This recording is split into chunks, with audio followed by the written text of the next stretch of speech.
Good morning. Good morning. I watching the video, I managed to get a sneak preview of that before today, and there was part of me who just wished that I could be a part of that video. Not for my son to be talking to me, that would be far too dangerous, but for me to be able to talk to my dad. There he is, as my mum and dad are just up there. My dad has Alzheimer's, and but for those of you who knew him over, well, kind of 4 years backwards, really, you will know what an incredibly positive person that he is. He is always cheerful. He would have been at the back of the church when you arrived. He'd be shaking your hands. He'd be laughing with you. He was always been optimistic. My dad too. I was told by a relative that he went to Ipswich School. Ipswich Boys School, and when he came out of his final exams, he was just saying, that wasn't that hard, that was pretty good. He failed all of them, but honestly, it didn't worry him at all. And my dad, you always knew when my dad was happy, when he was contented. You also always knew where he was on the farm because he would sing. But he wouldn't sing as we would sing, like with the band. My dad would make this weird noise.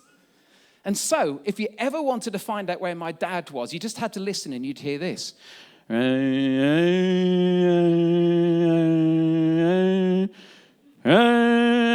Honestly, it's that. I know. I promise you, I am not making that. That is my dad singing around the farm. And so I wish that I could stand in front of him and sing to him. I wish that I could just tell my dad how much I love him. I'm going to see him in hospital later on today, so I'll get the chance to do that. But, you know, my mum and dad, in a sense, set up a culture at home which was incredibly good because neither my mum or my dad are big worriers. And so I haven't been nurtured in the art of worrying. Some of you here will have grown up with a mum or a dad or a carer who's definitely a worrier, and so therefore you've picked up something from them about when an issue comes up that worry can start to build within you. So whether you're from a family of worriers or not, all of us at times in life will worry. I mean, I wonder what's causing you to worry today. Have you come today and there's been this kind of heaviness over perhaps an illness in the family, or you're concerned about your kids, or you're concerned about your parents, or job-wise, it's just not good at the moment. And you've kind of thought, well, do I go to church? If I do, I'm not going to be able to concentrate. This is just playing on my mind all the time. Well, if you have, please know that you are not alone. You are not alone, because so many people struggle with the issue of worrying. In fact, it is a huge issue within our society and really across the world. Do you know which country struggles the most with worry and stress in the whole world? Do you know what it is? I'll tell you, it's the United States of America. They win again. They are top of the list when it comes. 60% of adults, when questioned, said that they have a worry every single day, that it affects their life. Now, I tried to look up stats for the UK. I couldn't because it was all about anxiety and not worry. But I'm pretty sure that we won't be far behind. We live in a worry-filled society. So what I want to do today is I just want to unpack that just a little bit about why we worry so much, but also how we can address those worries. So, worry is caused by the anticipation of a future negative event. It's the type of anxiety that builds on irrational thoughts. What if something bad happens? What if this goes wrong? What if I can't handle it? And those thoughts start to build in our minds, and they play round and round and round, and so that the worry gets bigger and bigger. And because of our nature, the Bible actually speaks about us having what's known as a sinful nature, a nature which doesn't naturally turn to God. We tend to default towards fear instead of defaulting towards faith. I have a lump on my neck. Do we go towards faith or do we go towards fear? Naturally, we will always go towards, well, this is the end of it. This is the end of me. This is going to be awful. Let me just illustrate this. How many of you here have ever woken up in the middle of the night, kind of 2:00 time, really worrying about something? If that's ever happened to you, can you put your hands up? Okay, all right, so we're not alone in that, are we? Okay, let me ask you another question. How many of you have woken up in the middle of the night, probably around 2 a.m., wondering how you can manage your joy and peace in life? No, of course not. One person, thank you very much, okay. You see, if you wake up at night, you're probably worried about your kids, your exams, your health, your finances, your broken relationship, your job. And we're always drawn to the anticipation of a future negative event. But why talk about this? Because Pete Collison last week was here on stage. He was blooming brilliant when he was talking about anxiety. I had one person speak to me before the service and just said, Pete was so good. And I thought, well, he wasn't that good. I didn't want to kind of build him up too much. But no, they were saying he was brilliant. And what had really helped them in this past week. So if Pete spoke such a great talk on anxiety, why are we talking about worry today? Well, I think that worry and anxiety kind of operate at slightly different levels. Now, what I'm going to say is kind of slightly oversimplified, but it's this, that we tend to experience worry in our mind. In other words, we just allow it to play round and round and round in our minds. We rehearse those thoughts over and over again. When it comes to anxiety, anxiety is often experienced in the body. It's much more holistic. Anxiety can lead to physical implications such as panic attacks, a much faster heartbeat, hot sweats, IBS, all of those kind of things. And worry, I think, is specific. We can tell you what we're worried about. Anxiety is holistic. It's just an overwhelming feeling going into each day. So, if you've got a holiday coming up, you might worry about missing your flight, but you might be anxious about traveling. You know, the difference between the two, one is quite specific, one is much more general. And worry feels, for me, worry feels specific, and I think it affects everyone at some point in life.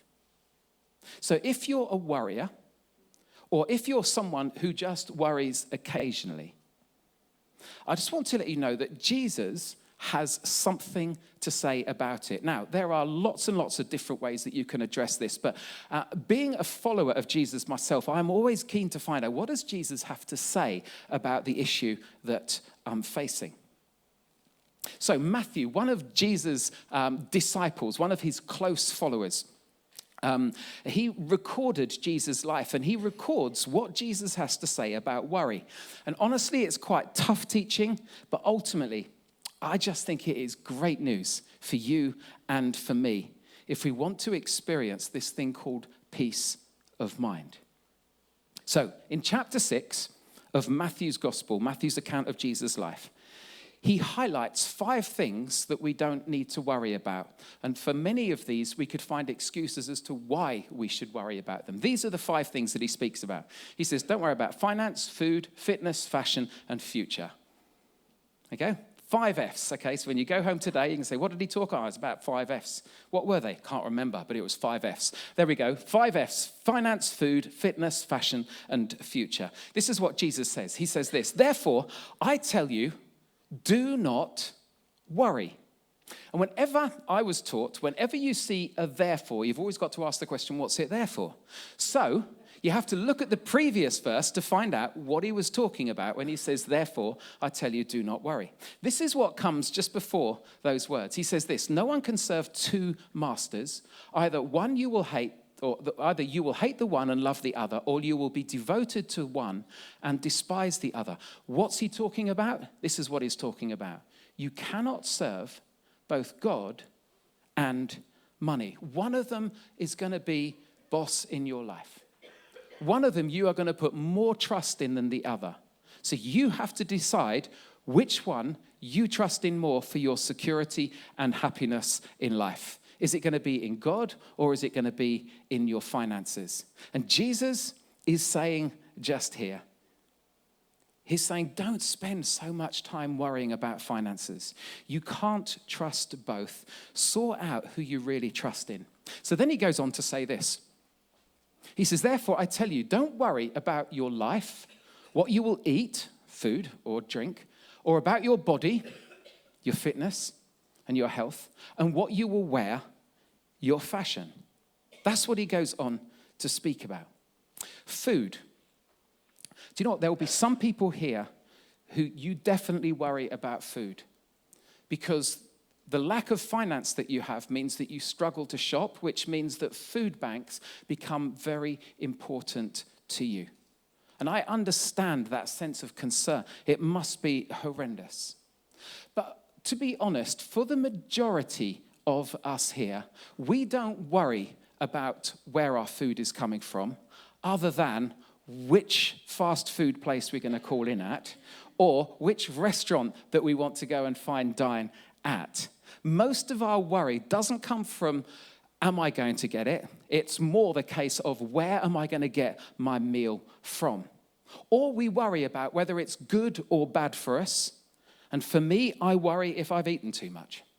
That would be it. So yesterday, Sarah and I were very kindly invited by Ben and Kat Lasky to have a meal at theirs. Ben decided not to cook. He went for a takeaway. Oh, my life, I've never come across Ella's in Stowmarket. Can I just say, if you haven't, you bloomin' well ought to go there. Oh, the food was incredible. The lamb chops, the chicken wings, kebab, rice, the pita bread to die for. Honestly, and it got to the end of that meal, and I just picked all the way through the evening, and I kind of got home, and I was worried. I'm worried about my weight again. Can't believe it. To be honest, that's the most that I would ever worry about food, as to how much I've eaten. But Jesus says this, he says, don't put your energy worrying about what you might or might not have. And then he goes on to speak about birds. In other words, he must be talking to them, and then he looks around and he just sees birds flying around. And he says this is what he says. We're happy just to go on. He says, look at the birds of the air. They don't sow or reap or store away in barns, and yet your heavenly Father feeds them. Are you not much more valuable than they? Ever seen a bird worried? Of course not. If a bird is hungry, it doesn't worry. What does it do? It goes out to find some food. It does something about it, which illustrates, I think Jesus was illustrating the difference between concern and worry. You can be concerned over something which is different from worrying about something. Concern focuses on challenges and moves us to action. Yeah, so I'm concerned that I'm hungry, I'll go and sort out a meal. Worry focuses on what's beyond our control and results in inaction. Someone once said, it's stewing without doing. Yeah? In other words, that's what we worry about. We stew on it. Stew without doing. That's why Jesus asked this question. He says, can any of you, by worrying, add a single hour to your life? So, it's okay to be concerned about your finances and about how you handle them. It's okay to be concerned about what you eat, what you wear, your health, how fit you are. Concern moves us to action. But don't stew and worry over them. That's what Jesus is saying. He's saying life's too short. My friend John Land, who's just sitting down here, I had a coffee with him a little while back. He's up for an award, a national award for his role as a pastoral worker at Thurston High School. He's going to find out next month. I mean, what a boy, what a boy. We were having coffee together at Costa, and he was just talking about, what he does in the school. And he came out with this phrase, which I had to write down because I just thought it was so good. He said this, worry is a waste of our imagination. Love that. Worry is a waste of our imagination. Why? Because it always leads us to a negative place.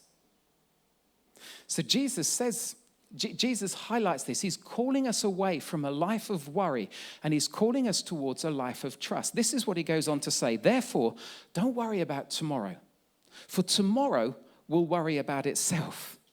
Each day has enough trouble of its own. So Jesus is saying, look, even with regards to your future, don't put your energy into worrying about what's going to happen. We can create plans, of course, because concern about our future is good. We want to be able to plan, but we have to plan with open hands and trust God with our future. So why does Jesus tell us not to worry? I think it's for two reasons. One, because worry is bad for us. Jesus said, I've come that you might have life, and life in all its fullness. And if you struggle by worrying day in and day out, you are not living life to the full. He offers us something better. Worry is one of the greatest causes of poor mental health because we allow it to be rehearsed over and over in our minds. But the second reason, and I think the main reason why Jesus tells us not to worry, is this. Because worry reveals our lack of trust in a God who so loves us and who promises to care for us. So every time we worry, we're saying, God, I don't trust your plan about my future. I don't trust that you're going to do good for me. I don't trust that you're with me. Someone once said these words. They said, what you worry about the most reveals where you trust God the least.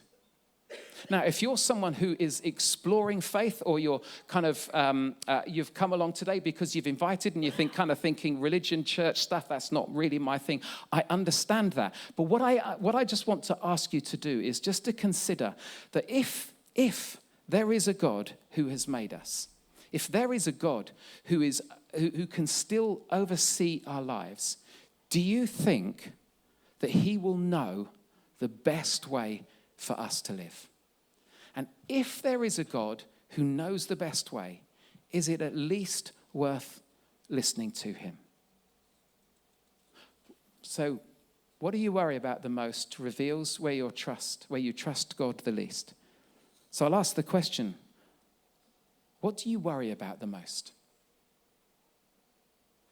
What is it that gets our energy, but it always takes us to a negative place? If you can identify that, it will reveal something to you. Now, what are we supposed to do then? So it's fine, Jesus telling us not to worry. Anyone can do that, can't they? They can say, don't worry. But what does he say about how we can turn those worries around? Well, Jesus shows us our part, our responsibility, and also his response. He says there's a better way to live than worrying. And this is what he finishes off this little section by saying. He says, but seek first that's God's kingdom and his righteousness, and all these things will be given to you. In other words, he's saying, put God first, model your character on God's character. And when we do that, all those things that you've worried about, all of those things will be given to you as well. So what does that look like?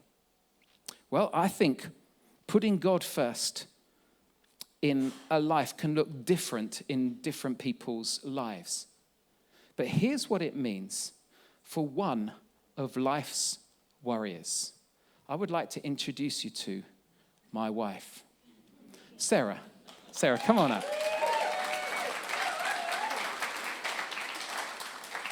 I've prayed a lot over this. I have, just of whether I dare. And she's even got her own microphone. I had thought about just holding this one so I could pull it away. But Sarah. I am a little bit, yeah. Come on, I am worried, yeah. No, I'm concerned. What sort of things have you worried about? Everything. So I would say I have changed, but I would say that years ago, if there had been an Olympic event in worrying, I would have been a strong contender for a gold. And I honestly thought that in worrying, I was somehow preparing myself. I thought that I was thinking it through and then I would be ready for whatever happened. I mean, that's a lie, but that's what I thought. And so I don't even know if I knew I was worrying, but I thought I was thinking ahead.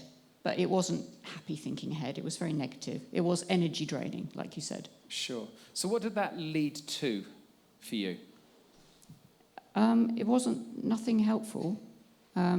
So I'm glad you said there's a difference between worry and anxiety, and I think there's quite a lot of overlap. And even looking back now, I'm not sure I could easily tell where worry went into anxiety, but anxiety and worry kind of all mingled into a nasty soup. And in the end, I couldn't continue my job. I couldn't really cope with my life very well. So there were very unhealthy patterns which led to more unhealthy patterns. And some of that I've dealt with or managed with. I'd had some counselling. I'm still on antidepressants now that have really helped me. And that's dealt with the where it kind of overlapped into anxiety. The worry I still live with.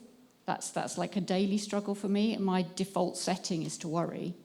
And what you said about parents, I think both my parents were worriers in different ways. And so I've been trained. I've been trained in how to worry and trained in how to look at life, what's important. So I live with that. I have to manage that daily. Okay, so you said that's what, so you still worry, but life used to be like that, but obviously changes have happened. What is it that's helped you to not live in that kind of constant state of worry? Yeah. So it is my default setting, but I catch it quicker now. So before, when I was saying I'm not sure, I knew I was worrying. I thought I was thinking ahead. Now I kind of recognise it more, so I catch it quickly. In my small group, we read a really good book by Craig Groeschel, whose talk this is based on. He wrote a book called Winning the War in Your Mind. And he talks about the little worry ruts that we've got. You know how you have those patterns where your mind just easily goes into that routine of worry. And he calls those ruts, and he says, we're so used to them that a lot of the time, even though they're negative, they're quite comfortable. We just know what happens. And he says you have to, instead of that, what you have to dig is a trench, because a trench has a purpose. It brings a supply of water or something like that. And he says you dig your trench with the truth. And that is like little Bible verses or things that you know are true. And in the back of the book, he gives you a whole load of verses you can kind of claim. And he says you repeat that instead. And so that's what I do now. So in the morning, if I'm driving to work, that's when I become aware. Here we go. Worry, worry, worry, what's going to happen? And so instead, I remind myself of verses or truths. And I can't remember who said it on the stage here a few weeks ago. It was Mike or it was Martin, said, instead of what if, think who is. And that has really helped me. It's so simple, it's so easy to remember, but instead of the what if, I remind myself of who God is. And that, what it does is it lifts my eyes up from my circumstances and onto God. And I remind myself of who God is and how big he is and how much more important his plan is for my day than what I think I'm going to be involved in. So that is what I do. Generally speaking. So much of that is what Pete was talking about last week, wasn't it? Of having a different mindset, of focusing on things on God and on what's positive. He spoke about prayer, and I know that you pray as you go to school. You build that too. So just finally, from what you've learnt, what hope would you give to a worrier here today? That it's possible to change. I think I've heard a lot of people say, oh, I can't help it. And it feels like that. It does feel like your thoughts are in control of you. And I think that what I've learned is it's almost like you develop a muscle the more you use it. So you almost have to train. You have to practice. And so whether it's a post-it on the mirror or something that you have, that you wear, that you hold, a song, whatever it is, you can train yourself. And it is hard work. Like anything, it's much easier to do the easy thing. And the easy thing is to do what we've always done, our default. But I know, because I've done it, that I am able to interrupt my own thoughts now and say, right, that's enough of that. I'm not going there. And I can do it. And I never thought I'd be able to do that. So I know it's possible. Brilliant. Sarah, thank you very much. That was great.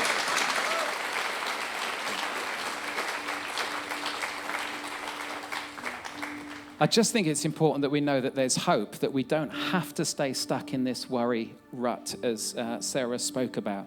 Can I, just as I finish, I just want to highlight 3 things that are true about things that you've worried about or you are worrying about.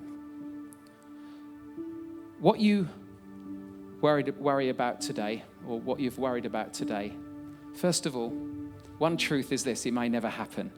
Research has shown through studies of people documenting what they've worried about and how many of those worries have actually come into reality in the next 30 days. 85% of those worries didn't come true. 85%. 85% didn't happen as they'd worried, yet the worry had robbed them of peace. So what are you worried about today? What's stirring around your mind? 85% probability is it won't happen. 85%. But the second thing that might happen about what you worry about, it might happen, but it won't be as bad as you thought. Of the 15% that something did happen, 79% of subjects discovered either they could handle the difficulty better than they expected, or they learnt a really good lesson through it. That's amazing, isn't it? How often have you worried about a meeting that you had to attend, a presentation that you had to give, a tough conversation that you had to have, and yet you've come back and you said, well, actually, that went a lot better than I thought. Worrying always takes us to the worst case scenario, and the worst case scenario doesn't often happen. So what are you worried about today? Well, 85% probability that it won't happen, and if it does, it won't be as bad as you thought. And thirdly, the third thing that can happen about the worries that you have, that it may well happen, and God will carry you through. This will be the testimony of so many of you here this morning. You've faced a tough marriage breakup. You've lost your job. You've faced illness. You've lost loved ones. You've found yourself in debt. You've lost a business. And your prayers for rescue haven't been answered as you've wanted. And yet, you've experienced God in his compassion, his mercy, his love, his kindness in remarkable ways. Ways in which have brought you closer to him than ever before. That you've discovered that despite your circumstances, God can be trusted. That's my experience. Through bereavement, through going through some redundancies, which was crippling for me here a number of years ago, of site closures, of Thurston and I, all things that I didn't want to have to happen. And yet God has proved to be so, so faithful. Which is why another disciple of Jesus, Simon Peter, could write these words. Pete mentioned it last time. Give all your worries and cares to God. Just give them to him. Why? Because he cares for you. That's why this is such good news. If you're a follower of Jesus, you've got to cast your worries onto him. If you're not a follower of Jesus, then I would implore you to find out more of who this Jesus is, who our God is. Why? Because he cares for you. So maybe it's time to do just that. Let's close our eyes. If you want to, you can just hold your hands out on your lap in front of you. It's as if you just want to be able to say, God, these are my worries. This is what's concerning me. This is what's overwhelming me at the moment. And I want to take you at your promise that you can be trusted.